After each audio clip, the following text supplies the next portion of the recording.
Hey guys, Hailey Lain aka Key Black here with another episode of Off the Cuff, and this time I have a very special guest named Phui Jing Ling. Hi. And Phui is an illustrator and an animator who has worked on a whole lot of projects that you probably recognize. Rise of the Teenage Mutant Ninja Turtles, Lackadaisy, she's done work on Mystery Skulls Animated, she's also done a bunch of independent projects like the Puyo adaptation, and she's been incredibly active in the industry both in the mainstream and on the indie side of things. In fact, she just worked on a Nintendo release, Advance Wars. Yep, that's which released just a couple of months ago. Hell yeah. So Phui and I have actually worked together on a lot of projects, and we met a couple years ago when Phui hosted a project called YuGiOh ReAnimate. And I kind of wanted to see if you could give some insight into how that project got started. It was during the time when I was trying to learn as much as I can on the animation process because I didn't go to school for animation.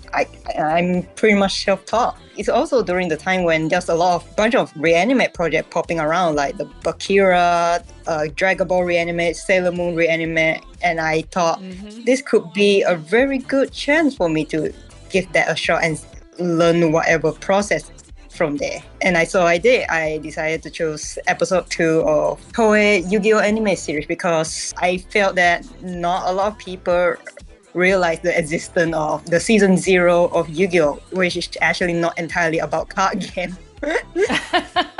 Imagine that, right? That's kind of the fun part. Like I told you, I've been rereading this series lately, and we talked about this earlier as well, just how much things seemed to change after Volume 7. That's actually what caught my attention about the project, is that you weren't doing the Duel Monsters stuff, you were picking stuff that was only a handful of years prior, pretty much unknown in the West. What was the reception like when you chose the Toei series? The time when I chose the episode, it's not very popular. No one knows the existence. For the most part, like even recently, this year, a friend of mine from Newground, he told me he watched the YuGiOh ReAnimate. He was like, I didn't know there's the original version of YuGiOh. Your project is the one that got me into reading the original manga volume. And I was surprised how different it is compared to the card game. Yeah, exactly. Attempts setting people on fire, you know. And the other thing, too, is, like, part of what drew me to the project, massive Yu-Gi-Oh nut, and that's what we kind of bonded on over working on it, on top of being, fellow animators. We all are Yu-Gi-Oh nerds on this project. Every single one of us. Yes, precisely. It's like you don't end up working on a reanimation of a really obscure offshoot of the Yu-Gi-Oh franchise without being really into the Yu-Gi-Oh franchise. Yes.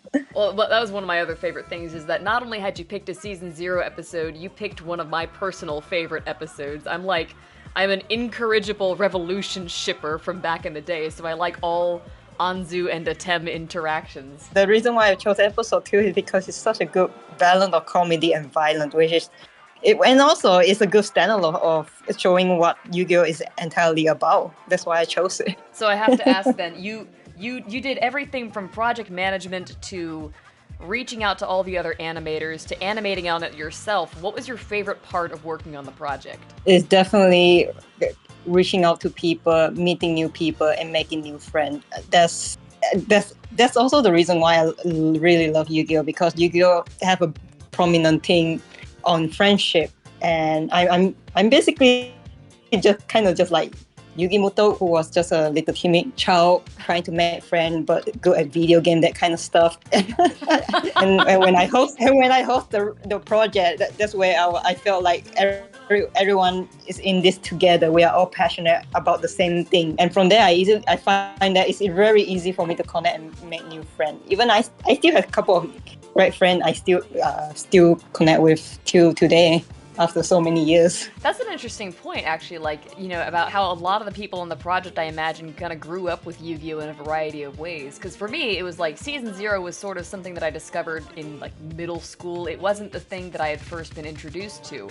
But the themes in the series, like you said, they're so strong, they go throughout the entire thing, and it seems like everybody who's into one part of it is also kind of into another part of it as well. Yes, and it's interesting because I feel like Yu-Gi-Oh! Is also not, Yu-Gi-Oh! Is tell the story about friendship thing, but it's also tell the interesting dynamic part about the character interaction and card game, and there's a lot of aspect about Yu-Gi-Oh that everyone can easily jump into it. We were talking about this the other day. You mentioned that you grew up with the Malaysian dub of Yu-Gi-Oh, right?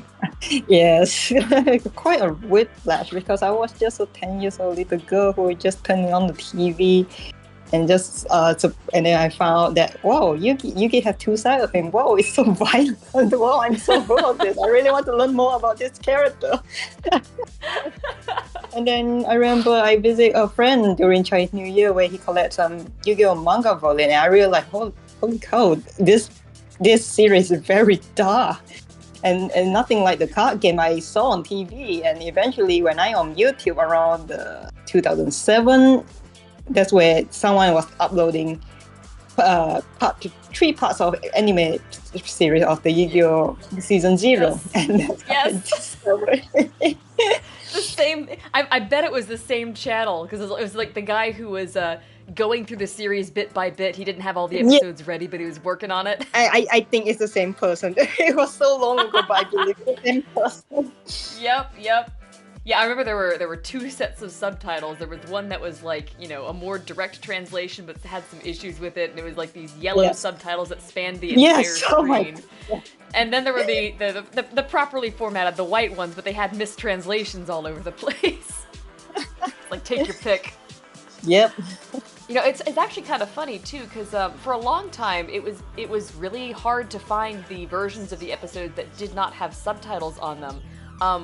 Did you end up like, you know, I suppose it doesn't really make much of a difference now that I'm saying it out loud when you're reanimating it from scratch. I believe I actually found the raw version of episode 2 when we did the reanimation. It's more high quality, so it's not very blurry. Oh, that's a good point. Yeah, for a better reference. And you also had like you had one of your friends and folks you were working with on the project doing kind of a translation from scratch. Yep. Yeah, so how did that work out? Like, did you guys end up using the original subtitles that were on the, you know, the versions we all know, or did you just, you know, say, okay, we're gonna put that aside, we're gonna make a whole new set of subtitles and make them more accurate? This is a very interesting to say because I remember when I basically put together everything on a kind of like a Google Access sheet from what I remember. Mm-hmm. So there's a tab where I wrote old translation, and the next tab is say new translation because I mean I'm not very fluent in Japanese, but even I can tell there's a couple of Japanese subtitles came out kind of wrong. So when I put up the calling post saying I also need translators, so one of them reached out to me and said, hey, I would really love to help you with the Japanese translation. They are very fluent in Japanese and they help me very much tremendously on that. I remember it being a huge help when that person also like phonetically spelled out what the characters were saying in Japanese for the lip sync. Yes, the romanji word, because yes, I want to make sure that the animator have a good time recognizing the word and make sure they don't I don't want them to fuss over too much about the dialogue they can't make sense of, so I got them to do the romanji as well. Dude, it was so helpful. I still have, it's funny though, because like when you're working on animation, you know this, when you're working on animation with lip sync, when you have the dialogue playing over and over and over, you start to memorize it like it's a song. So I still, to this day, I'm gonna butcher this because I don't speak Japanese, but I can still hear in my head, Arukoru to 90% da. It's like, oh my god, I had to re-listen to that so many times just to get the lip sync right. And not only that, you also help to do some couple of translation help on that, like even the Russian, the say no wolf thing become. I don't know about translation. That was more being, actually, Russian Senowolf doesn't exist. I looked it up. And then we got it right. That drink is Russian-made vodka, 90% alcohol. We asked the translators, like, what does this actually say? She's like, it's actually vodka. Yep. It's also funny when you point out the part where you flip back and forth with the audio. I remember I visit a friend of mine in Melbourne, Australia. She's also one of the YuGiOh ReAnimator. She decided to do this one paper cup animation of the character, which is very interesting. I remember when she was putting together her shot, I was staying at their house at the time. She was putting together the shot and scrubbing through the audio. So you remember the shot where Miho's just casually sliding while Honda is crying in front of the burger wall, and Miho saying, "Yes, I do." I remember my friend was scrubbing through the audio because she was trying to do the lip sync part, and then she got so tired of Miho voice and said, "Shut up, Miho." It was so funny. You know, actually, like, minor characters and supporting cast aside, I think that episode is the closest episode in the Toei series to how things actually happened in the manga without significant changes. Yes, and yeah, Miho is one of the changes they add into the anime. Miho and Honda. Poor Honda. He was supposed to be like this really cool kind of, you know, strong silent type, actually the responsible one of the group, and they turned him into a blundering idiot. Boy. He's actually charming on that path. He is. He's just a completely different character. And then Miho, just straight up, she doesn't exist in the group in the manga. Yes. But we're like, oh, that's a cute girl. Let's put her in the main group. It is also very interesting to say that when some of the animators join in there, some of them ask, "Hey, can I have a Miho shot? Because she's so cute." And I'm like, "Oh, you like Miho? Okay." Yep. Yeah. She's also kind of novel because she's like, "Oh, the forbidden season, the one character that doesn't exist anywhere else in the series. Let's pick that one." Yes. Although, wait, this is a completely, like, I never watched 5Ds, but there's this, like, characters got killed or something, and they have a variety of character names that are from season 0 or right, they have Miho in there. Miho no Saka's on there, yeah. I think Tomoya Hanasaki, and so is Imori. Yeah, I mean, even they have the bully become a police officer. That's true. Tetsu Ushio has recovered from being eaten by giant worms. Yeah, thank God he became a good citizen now. I guess so. I still never watched 5Ds. It was literally as soon as I found season 0 in the early manga, I never finished the series. So I'm working on that now. Okay, I have to ask, did you finish watching the series yourself? I did, because when I was young, I'm just an anime, and I basically would spend all the time to watch the 200 plus episodes of anime. But I switched between English and Japanese as I watching the anime. I was interested in the difference between the Japanese and English dub. So if you watch the entire series, what is your favorite part about it? Like, what would you go back to over and over? Oh man, this is very hard to pick because there's quite a number of parts I like about the English dub and the Japanese part. Because on one hand, Japanese part is they are telling a serious story. They have a very emotional and serious sound effect and the music background. Whereas the Pocket dub is where I really enjoy the English voice acting and some of the comedy in the episode. I'm the person who really enjoy comedy stuff. That's true.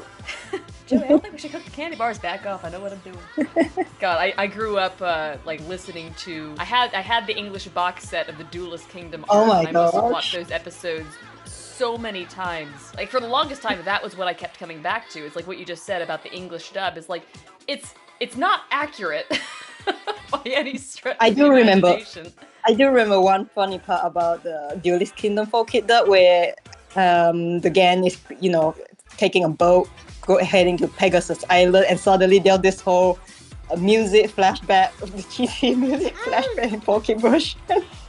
I forgot about that until you just mentioned it. I must have skipped that so many times. It was so embarrassing to watch. Funny and cheesy for me, but I enjoy it for some reason.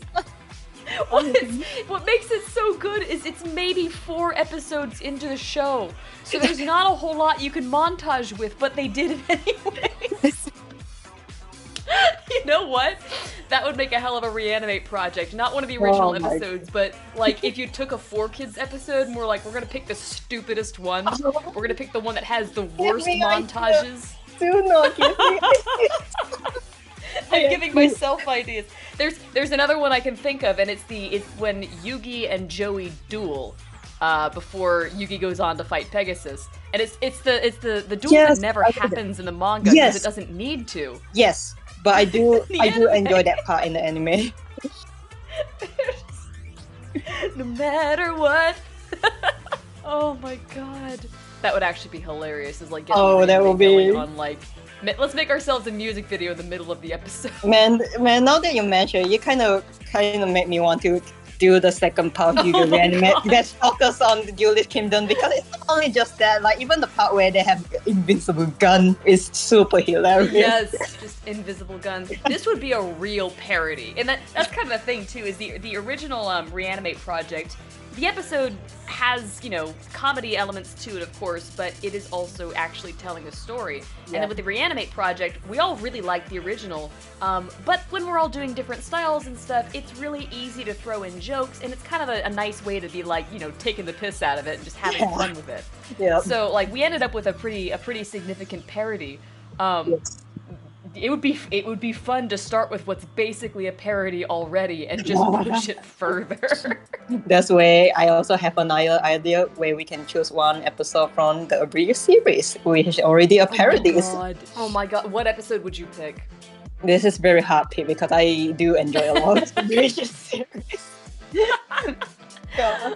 Oh. See, when you say abridged series, there are two possibilities that jump into my head immediately. First is, of course, the first episode, which is, that's where all the quotes come from that people still reference. Yes. Draw your last pathetic card, Yugi. And then the other one is, oh my god, I'm digging back here. When I was in middle school, my sister and I and a couple of friends we transcribed the Yu-Gi-Oh! Abridged movie for Pyramid of Light. Oh my gosh, I remember that. That would be a huge undertaking because that's way longer than most abridged episodes, but that would be hilarious. Oh, that would be super hilarious. Like I clearly remember where Mokuba was dragging the line, where saying a lot of unnecessary lines, saying "I'm closing the gate" or something along the line, and Kaiba was like, "We get the point, Mokuba. I love you, big brother." Hell, the movie had another song insert. It was the Kaiba bit. Do you remember that? Oh no, I don't think I have. Don't say if I were you, or tell me what you do. It's when he's flying off in his Blue Eyes White Dragon jet to Pegasus's island. I do remember that part, but I think that song got blocked out of my memory. Oh my god, it should be. It's kind of like one of those, yes, my childhood, the cringe. Because it's been such a long time ago, I can't remember if Pyramid of Light is actually licensed by the Japanese company, or is it done similar to what they did with the, is it called Capsule Monster? Yeah, I think Capsule Monster never had the origin dub, Japanese dub. So I know that the Pyramid of Light movie was done in Japanese, but I don't know if it was one of those ones where they wrote it in Japanese and adapted it into English, or vice versa. But I seem to remember, and don't quote me on this, I seem to remember there being some slight differences between what was in the Japanese version of the movie and what was in the English version of the movie. Like, a couple of things still got cut out of the English version. Which is just hilarious to me, because they already rewrote the origin story of Yugi solving the puzzle, and then they just made it worse. It came back to me. Yep, I just remember now. Yep. Yeah. I have the Dan Green in my head. Shadow creatures, be gone! I command you. Return to the dark realm from whence you came. I had that movie memorized as a child. Bless. So there's another possibility. Yes. I will put that on my list. Oh my god. Honestly, dude, if you do another one of these things, I would be all over it. I still go back and think about how much I want to redo some of the shots from the original YuGiOh ReAnimate. Oh my gosh. You're crazy. You're crazy animator. I know. Dude. It's like if I'm gonna do that, I might as well do a new set of shots, right? Oh, yeah, that's true. I do remember you won the crazy spinning shot of the Kaiba versus Yami Yugi of the season 0 opening. I did. Somebody already took it. They did a great job with it too. Oh my god, that one. No, on that shot, I just remember it was such a very painful shot. It's so many things going on. So I remember I cut that part in half. The first part is where I assign to one person who is collaborating with another person doing some background or something like that.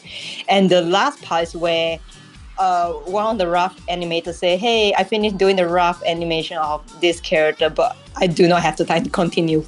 Let me know what you think. And I was like, all right, I will just reassign to someone else. Thank you for the hard work. And I got someone to do the cleanup. I also got another someone to do the blue-eyed white dragon and the Exodia animation, and I got to do some color for it. So I remember the four of us collaborate on that insane shot. It was... Oh my lord! Oh yeah, it's a lot of hard work. But I'm very proud of how it turned out. Oh my, it looks great, because what I remember it like being cut in two, right? And he's like, oh okay, they assigned this to two different animators. I had no idea there were so many people working on that whole thing. Yeah, because it's way too much, because Exodia and Blue-Eyed White Dragon spinning around, that alone is already a lot of detail to track along the frame and stuff. It's just insane. I totally understand that. There's no way anyone would single-handedly tackle that alone. That's why I decided to volunteer and say, hey, I will help to do the color and do some color effect in the After Effects. And it turned out great. It did, yeah. That's kind of the fun part of watching these Re-Animate projects in general, and that's kind of what intrigued me about the YuGiOh one is you always end up with this huge variety of styles of animation, coloring, etc., etc. When you're working on a professional production, everything's very much, okay, stick to the model sheet as much as possible, make sure you don't veer off of our general style. We have a team that's going to handle the color, and their job is to make sure it's all consistent. We have a team that's handling animation, and then one for cleanup. Again, consistency all across the board, especially if you got like a really high, high maintenance on your production. But with the YuGiOh ReAnimate project, and with any Re-Animate project, it's all about, no, we're doing this for fun, to showcase our own individual styles, bring in what you got. Yes, that's precisely it, because I want everyone to join in the project. It doesn't matter if you're a professional, you're a hobbyist, it doesn't matter. I just want to make sure everyone have fun, be creative with their shot, and just make new friends along the way. That's all I ever wanted for the project. It was fun. And we did make a lot of friends. Like, I met so many people through that project. I met you, because I've been stalking your art for a while. Like, oh my god, cool YuGiOh artist, I want to talk to her. Me as well. I was quietly stalking because I was shy. Little did we know we are both the same level of Yu-Gi-Oh nerd. No. Yes. I love how you always hype through every time I say, hey, we need more animator on the team, and you keep reblogging the post I remember, and you keep hyping it so passionately. Guys, Yu-Gi-Oh! You want to draw Yugi, don't you? But it is a lot of work, so it's like, I understand that's no small task. Totally not. It's a big responsibility. Do not underestimate the responsibility of being a project manager. God, I mean, like I've done the directorial seat on a couple of independent projects now, and even much smaller scale. It's a lot of work.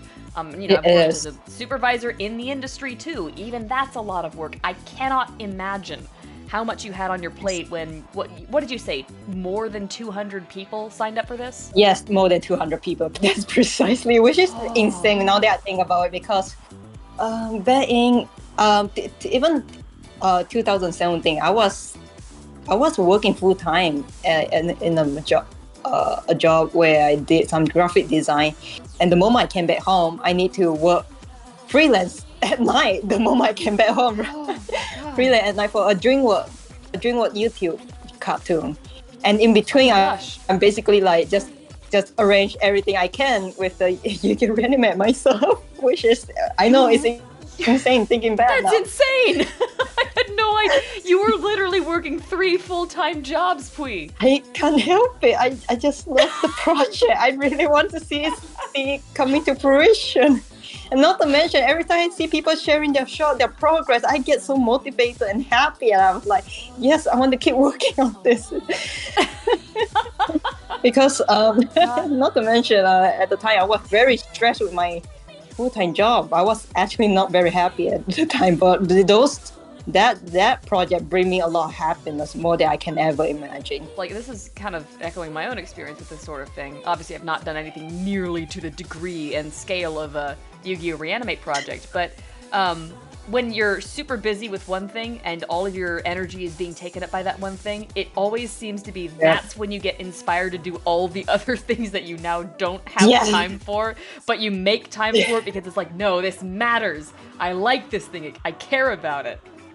I love it. And I really enjoy talking to everyone on the project. That's why I keep in touch with everyone and communicate as much as I can, even though I'm so damn busy. Yeah, you went all night at the time. Like I remember joining. Well, I was in stream. college. Yes, I mean college at the time. You definitely have a lot of free time. But the moment you jump into the animation industry, the adult life stuff, it slowly changed over time. You know, like we realize how important it is to our body, the health, and everything. Yep.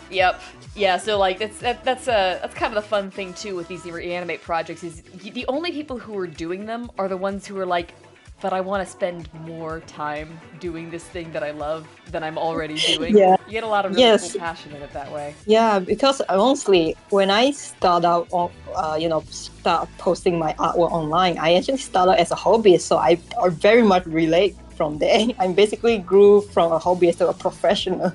These sorts of projects, we kind of spoke about this briefly before, but it's these kinds of projects online are so much more significant in my experience than like, going into a class and, doing your formal education and getting the piece of paper. It's more like, well, what are you doing in your free time? Are you continuing to draw and make art? Are you going out and doing these projects because you can? And then like, you have all that work that you've done on these actual projects for your demo reel instead of just like, and here's the walk cycle that we did in class today. It's so much more hands-on experience, and it seems to be so much more significant because it was shortly after you hosted this project that I entered the industry, and then you did the same, from a completely different angle because you'd been doing graphic design. Yes. So like it was shortly after this project that I got into the industry, and I got a whole lot of stuff for my demo reel out of this thing. Yeah. Was the same kind of thing for you? Like, what was your experience, doing this versus schooling versus anything else that you did getting into the animation industry? Yeah, from my personal experience at least is that it's because I couldn't afford to study in an animation school in America. So, but my teacher at the time told me, you got a very good drawing skill and everything. All you need to do is just join any project, find any job and you build whatever experience you can build from that. You don't need to go to school. And I took his advice and decided to hustle and find as many freelance jobs as I can online, because it's sad to say that I personally find a lot of companies don't sponsor you visa. Apparently, for most countries, they prefer to hire their own people instead of someone from Malaysia, for example. So that's why I was like, okay, I will just focus on whatever I can while I'm in Malaysia. Basically, just take any freelance job I can. Decided to host a YuGiOh ReAnimate, connect to some industry people from there, and learn how they break into the animation industry. Just slowly work my way up there, and even from I remember I even took some of my YuGiOh ReAnimate shot and put it in my demo reel. It was good animation. Oh, thank you. And slowly, eventually, you at the time who was working on the TMT introduced me that, hey, there's a job opening in Flying Bar. You should give it a shot. And I gave it a shot. I failed the first test, but I gave it another shot one more time in the in-between test, and I cut it in. And that's where I learned to hone a lot of my skill from there. You did some fantastic work on that show too. It was a lot of fun working with you on it because we got to do a lot of really cool action animation. It truly is. It's like Toon Boom. I never used Toon Boom. I learned everything from that show. That's also right. That's also the new thing. You were using TV Paint before. Yes, TV Paint. Yes, because it's the only tool I knew how to use. Because it was back in 2015. I have some couple of friends at SVA saying, "Hey, I need some people to help color my film, help doing some in between for my animation film." A lot of my friends are having trouble meeting with that. So I was like, "Okay, I will help you out. I just want to learn how to use this program and learn how to do animation." That's where I learned how to do it. Holy cow! God, I think I learned animation mostly on Photoshop and doing that in, frames in Photoshop, and then I moved over to Clip Studio Paint. I think I did my shots for the Re-Animate project in Clip Studio Paint. Yes, you did, and you're insane for not inserting the audio. I've learned my lesson. No, the Ramaji translations were invaluable for that, because like once you kind of get the rhythm of it, you're like, oh, okay, I can kind of X-sheet this out the old-fashioned way and just go with my gut.